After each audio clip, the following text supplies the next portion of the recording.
पाक फौज की elite search and rescue team Sri Lanka में इमदादी सरगर्मियों के लिए रवाना हो गई। पाक बहरिया और एविएशन पहले ही श्रीलंका में निगरानी, मेडिकल, एविक्यूएशन और रेस्क्यू ऑपरेशंस में मसरूफ हैं। Elite search and rescue team Sri Lanka में साइक्लोन डिटवाह में तबाही के बाद इमदाद के लिए रवाना की गई। पाक फ़िज़ाइया के खुसूसी C-130 तैयारे ने टीम को श्रीलंका पहुंचाया। श्रीलंकन अवाम के इमदाद के लिए NDMA ने 200 टन इमदादी सामान कंटेनर शिप के जरिए श्रीलंका भेजा। वज़ीर आज़म पाकिस्तान ने गुज़िश्ता रोज़ श्रीलंकन सदर से बात भी की। वज़ीर आज़म शहबाज शरीफ मुतासरा ममालिक इंडोनेशिया, थाईलैंड और मलेशिया की क़यादत से भी राबते कर रहे हैं। रुकावटों के बावजूद पाकिस्तान श्रीलंका के सैलाब मुतासरीन की मदद के लिए इमदादी सामान की तरसील जारी रखे हुए है।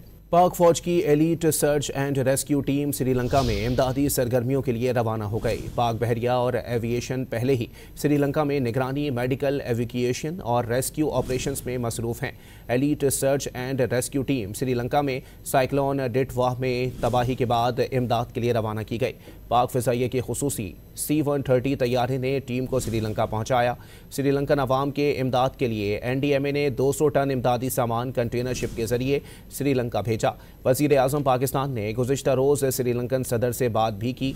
वज़ीर आज़म शहबाज शरीफ मुतासरा ममालिक इंडोनेशिया, थाईलैंड और मलेशिया की क़यादत से भी राबते कर रहे हैं।